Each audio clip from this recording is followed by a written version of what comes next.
Vamos orar. Mestre Jesus, elevamos nossos corações e agradecemos a Deus, o Pai da vida, por tudo que temos recebido, inclusive pela presente reencarnação. Agradecemos a Ti, Mestre Jesus, o amparo de todos os dias e rogamos que guie nossos passos, ilumine nossos caminhos, que em nossa incerteza e fragilidade seja, Senhor, o nosso apoio, nossa segurança. Fortaleça em nós a vigilância para que não venhamos a cair em tentação. Dai-nos força e coragem para vencermos nossas próprias imperfeições e continuarmos perseverante no caminho do bem. Divino amigo, auxiliar-nos o entendimento da lição de hoje, para que possamos aprender um pouco mais e colocarmos teus ensinamentos em prática no dia a dia de nossas vidas.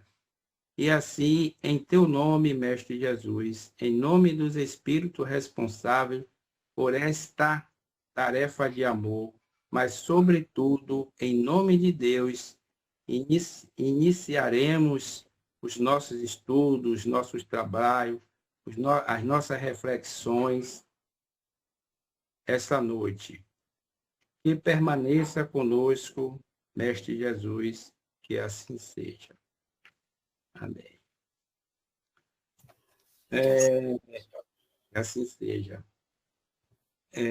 Agora vou passar para a Elvira. Ela vai fazer sua reflexão sobre o tema Bem-aventurados aqueles que têm puro o coração. Que assim seja. Que Elvira, que Deus te ilumine, te abençoe e que tenhamos boa reflexão de bons estudos. Obrigada, meu irmão. Obrigada aí pelas palavras. Obrigada por compartilhar aí com a gente essas reflexões. Boa noite a todos, todas. Bom estar aqui novamente com vocês. Gratidão a esta casa pela oportunidade de trabalho. E hoje a gente vai falar, né, sobre uma das bem-aventuranças. As bem-aventuranças todo mundo gosta de estudar, eu acredito. Mas, por mais que a gente estude, a gente fica com aquele sentimento que menos a gente sabe. Então, todas as vezes, eu acho que eu já fiz o trabalho da bem-aventuranças, cada época uma, acho que eu até já fiz essa, mas quando a gente vai estudar e rever, a gente percebe que a gente vai aprendendo mais. Então, o de hoje é Bem-aventurados os puros de coração, né? É o capítulo 8, se não me engano, né? Acho que a cabeça hoje não está muito boa, gente, me perdoe, viu? Então, quero, depois que vocês, sempre vou perguntando, e eu gosto que vocês falem, porque eu acho que a troca é o que enriquece, né? Nosso estudo, as nossas doutrinárias espíritas. Então, vamos lá. Boa noite a todos. Boa noite. Então, vamos lá. Eu tenho um videozinho para passar, é rapidinho. Se por um acaso o vídeo falhar, vocês me falam, tá?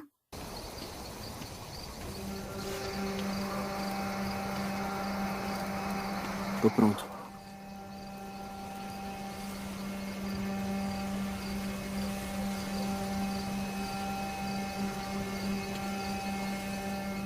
Mestre.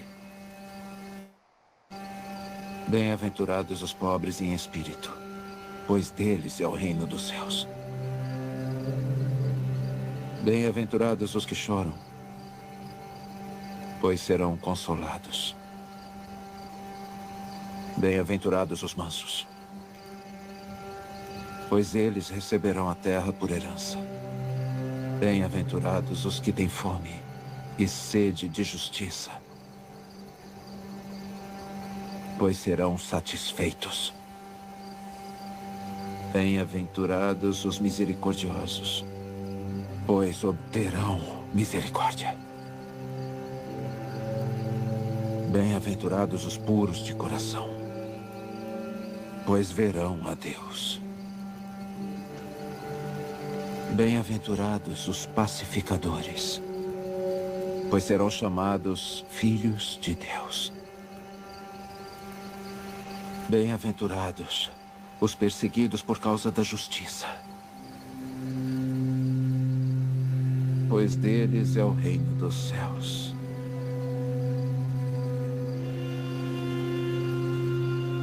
Bem-aventurados vocês, quando os insultarem e perseguirem e levantarem todo tipo de calúnia contra vocês por minha causa.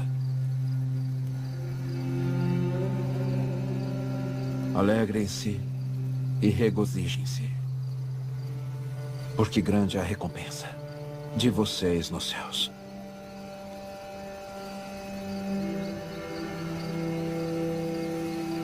Sim. Mas e o mapa? Se alguém quiser me encontrar, esses são os grupos que eles devem procurar.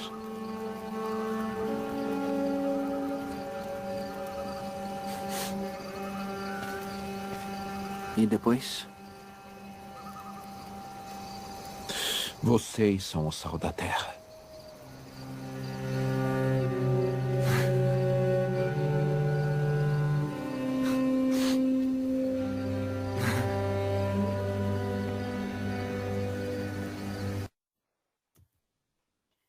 Então, esse é o mapa.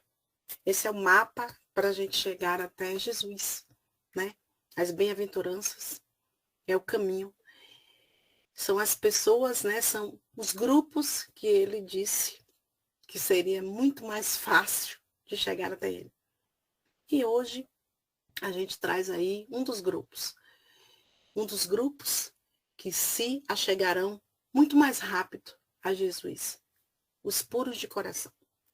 Mas o que significa puro de coração?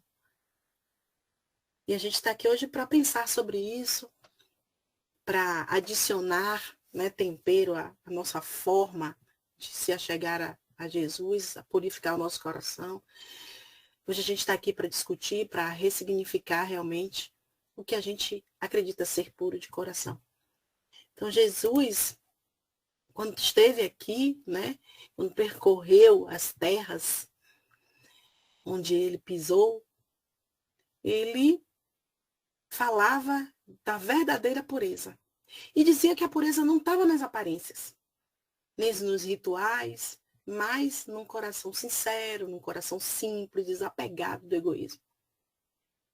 Então é sobre isso que a gente vai trabalhar um pouquinho, e sobre o capítulo 8 do Evangelho segundo o Espiritismo, né, que tem como tema, né, bem-aventurados puros de coração, porque verão Deus.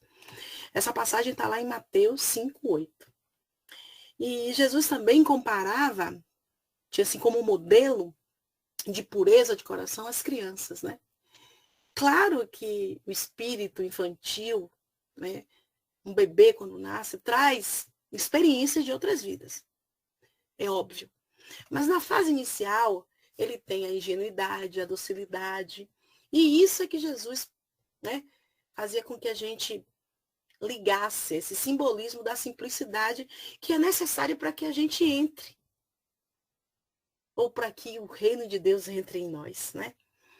E Allan Kardec, ele explica que esse estado da infância, né, esse pedacinho, é uma oportunidade educativa, em que a gente, né, que vem como pais, tem a possibilidade de moldar, né, com mais facilidade o caráter, né, trabalhar um pouco, com mais facilidade, o que se diz relacionado à moral, né? Então, ser puro de coração é conseguir ainda ter esse espírito infantil mesmo na velhice, vamos dizer assim. Conservar candura, conservar a paciência, conservar o amor. E a gente vai, né, pensar sobre isso. O que é ser puro de coração realmente? E eu trouxe, claro que se eu chamasse vocês para a gente fazer uma lista, vocês iam me dizer um monte de coisa, né? Mas eu trouxe aqui algumas coisinhas, né? Fui pescando assim, tentando anotar.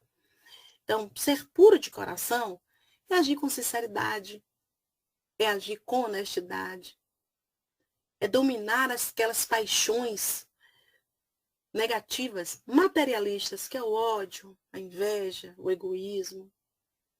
É amar desinteressadamente e com compaixão. É viver com coerência esse pensamento, né, de amor, de palavra. É viver, é agir com amor, com compaixão, com caridade. E manter o coração aberto para Deus e para a espiritualidade, num mundo que só puxa a gente para o material. Se sentarmos agora na frente da TV por 5 minutos, vai ser muito difícil alguém trazer uma máxima das bem-aventuranças. É só compre, saia, faça, tudo ligado ao material, né?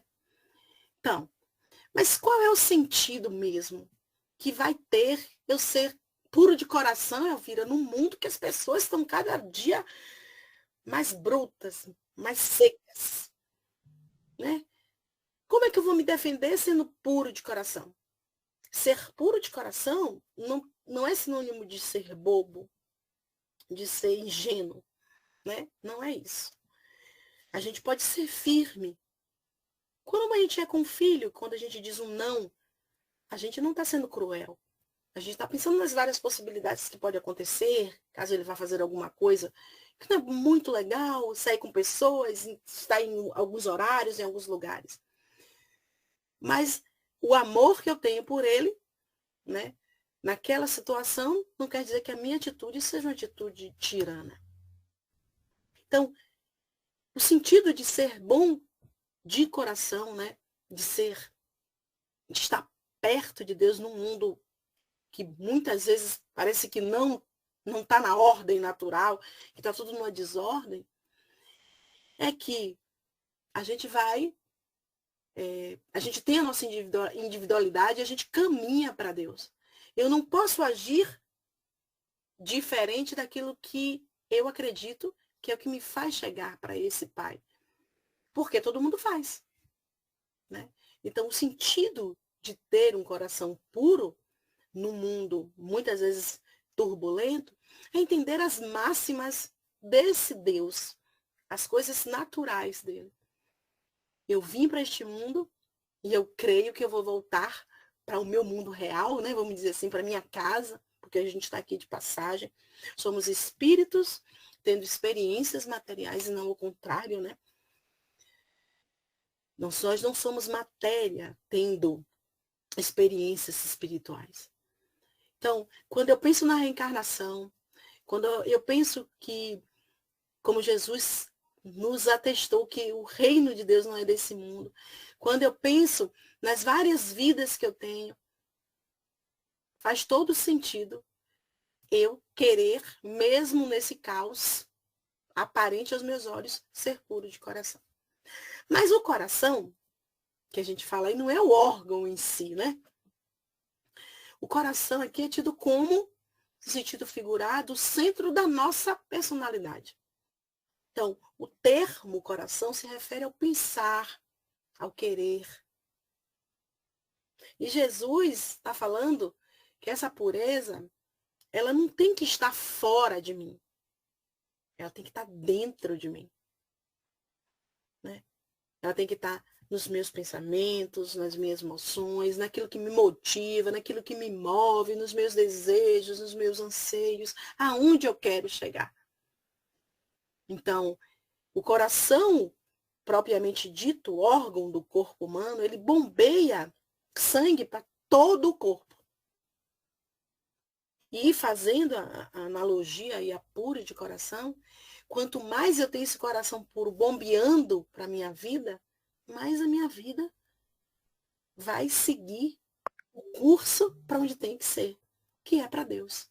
Né? Então, o sentido é esse. Eu acredito, né, que eu já vim aqui, que eu vou voltar, porque tão boazinha não sou ainda não consegui alcançar altos degraus, né, de espírito puro, então com certeza vou vir aqui. Com certeza ainda vou comparar com as pessoas que já foram antes de mim, que estão, a minha família, os meus amigos, os meus ciclos de amizade, outras tantas experiências. Então, pensando nisso, faz sim sentido ser puro de coração. Né? Mas nesse capítulo, ele é dividido em tópicos e eu trouxe, né, para a gente, para até chamar vocês para uma leitura mais apurada desse capítulo, por tópico. Mas eu não trouxe o texto ipsiliter. Eu trouxe algumas coisas para a gente discutir. Quem quiser falar é só me chamar. Então, o primeiro tópico é a simplicidade e a pureza de coração. Esse texto eu tirei lá do Evangelho. Diz assim: a pureza do coração é inseparável da simplicidade e da humildade. Exclui toda a ideia de egoísmo e de orgulho. Por isso é que Jesus toma a infância como emblema dessa pureza. Do mesmo modo que a tomou como o da humanidade. Então, a comparação, como eu falei antes, de ser puro de coração, é estar próximo à criança, né? É estar bem próximo. Quantas vezes a criança vai botar a mão no fogo e ela nem lembra que queima? E quantas vezes eles estão na escola, eu era professora, eles brigam, né, quando são pequenininhos, daqui a pouco eles estão se abraçando, trocando a merenda, né? Tão difícil a gente fazer isso. Quantas vezes a gente briga com um colega de trabalho, um vizinho, por conta da grama que cortou e salpicou aqui na minha casa, e a gente vira inimigos por toda a encarnação. A gente perde essa docilidade, essa capacidade de ser puro, de ser dócil, né? E Joana de Ângeles, no livro Homem Integral, ela diz que a simplicidade é uma das expressões, é uma das mais sublimes expressões da maturidade espiritual. Ser simples, né? Ser puro. Então, quanto mais simples, quanto mais puro, quanto mais humilde eu sou, mais eu me elevo, né, espiritualmente. Então, não é minha idade cronológica que vai fazer eu ser simples, humilde, não. É a minha maturidade espiritual, é a minha idade espiritual. Quanto mais eu saio do meu corpo de criança, no que diz respeito às máximas do Evangelho, mais maduro espiritualmente eu fico. Né? Isso, Joana, ela vem afirmar que isso é que faz eu realmente ser maduro. E não a minha idade, não as minhas posses, não o número de emblemas que eu tenho de mestrado, doutorado, graduação. De forma alguma. E Jesus, ele vem, né, nos mostrar isso de forma bem contundente, quando traz para a gente, né, as máximas das bem-aventuranças. Mas por que mesmo que a gente... por que a pureza deve ser mesmo de coração? Por que será? Ora, eu posso ser puro espiritualmente, será? Né? Como a gente disse, o coração, propriamente dito aqui, está ligado aos pensamentos, aos sentimentos. Então, eu trouxe uma fala de Mateus, né? De Jesus, que está lá em Mateus. Ai de vocês, mestres da lei e fariseus, hipócritas, vocês são sepulcros caiados, bonitos por fora, mas por dentro estão cheios de ossos de todo tipo de imundície. Os fariseus, os homens da lei, né, sabiam muito. Tinham livros e livros.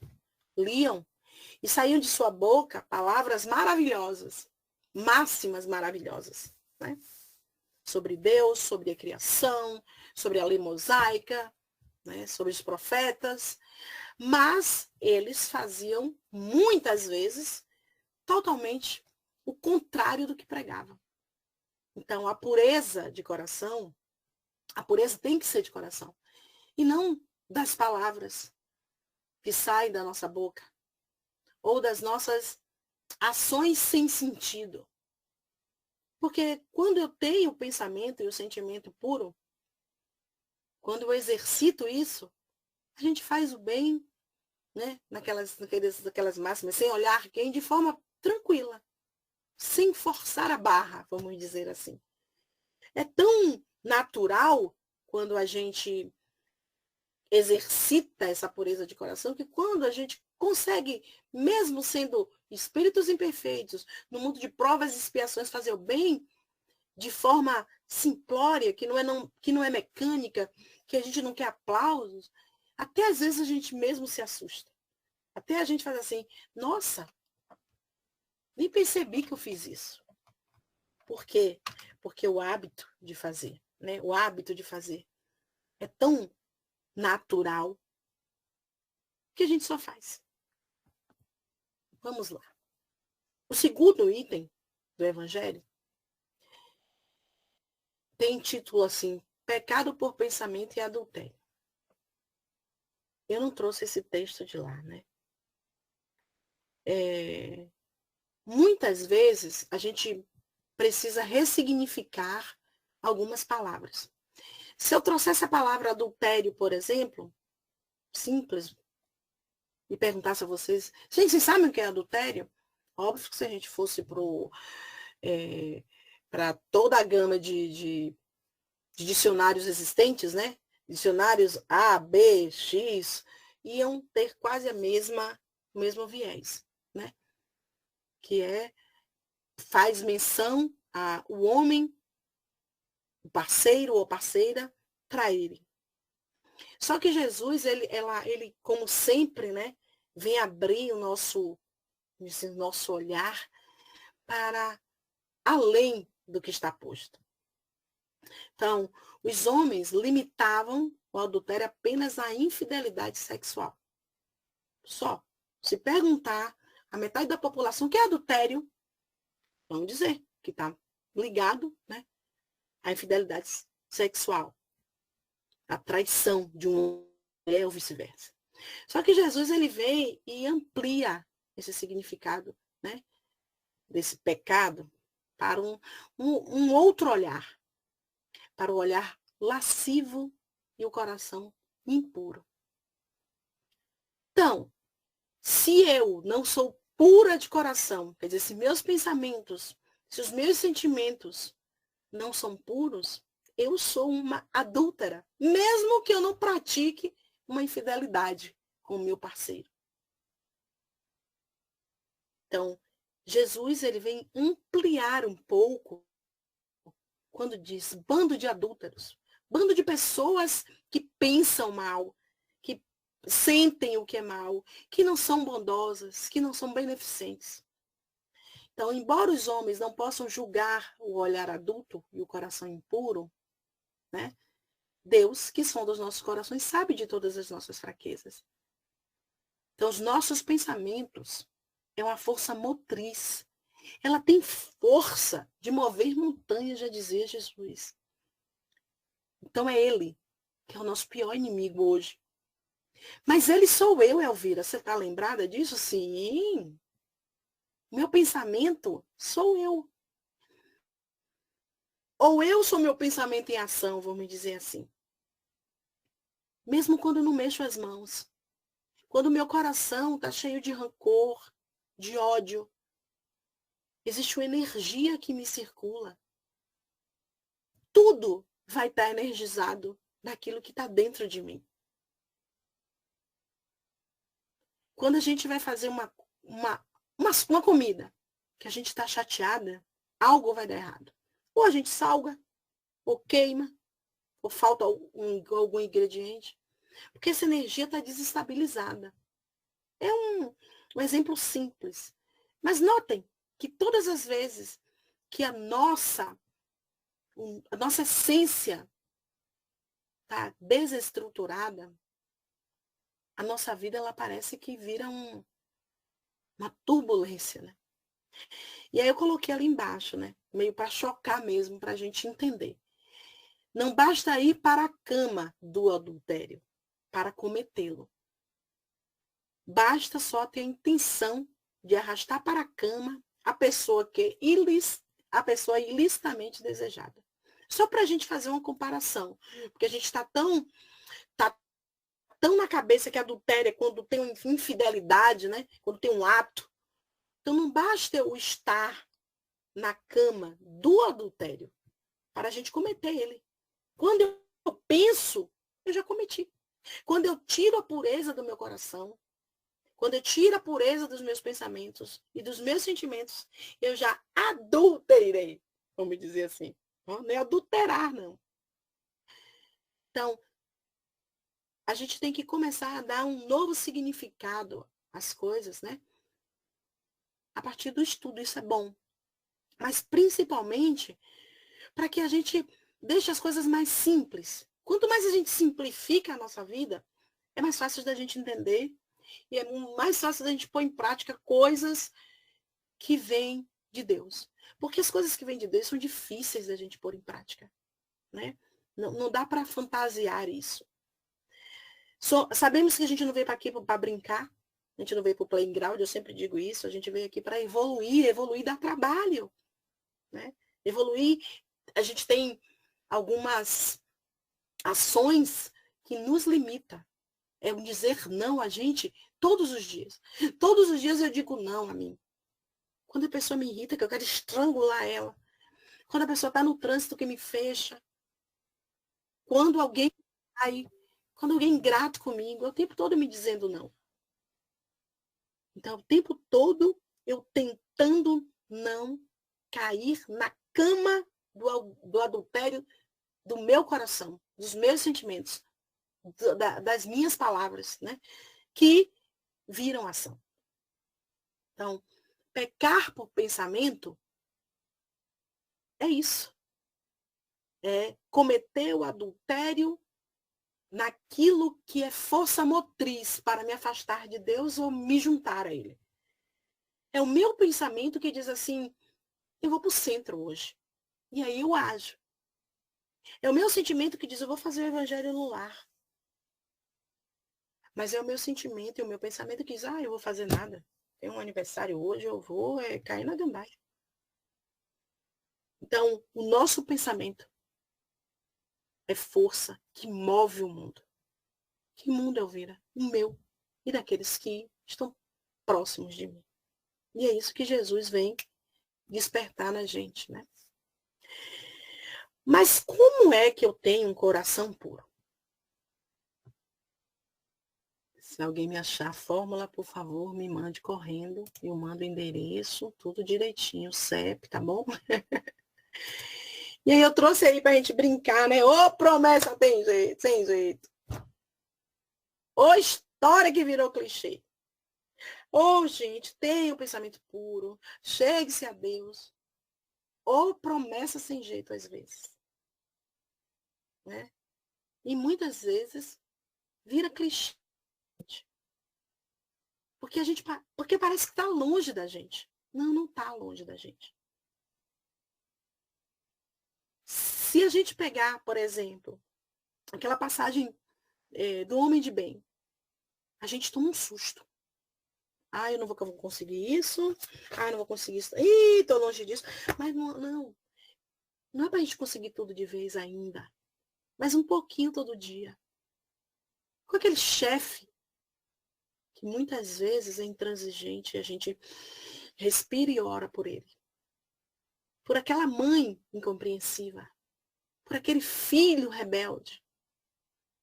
Por aquele amigo que enche o saco. Por aquele estranho que nos insultou na fila do mercado, só porque eu não vi, porque ele estava na frente e bati o carrinho nele. Não é para a gente fazer tudo de vez. É para a gente fazer o que tiver ao nosso alcance.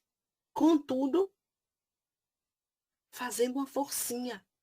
Porque o próprio Jesus fez tantas forcinhas para a gente entender a sua mensagem. A espiritualidade nos diz, não basta não fazer o mal. Você tem que fazer todo o bem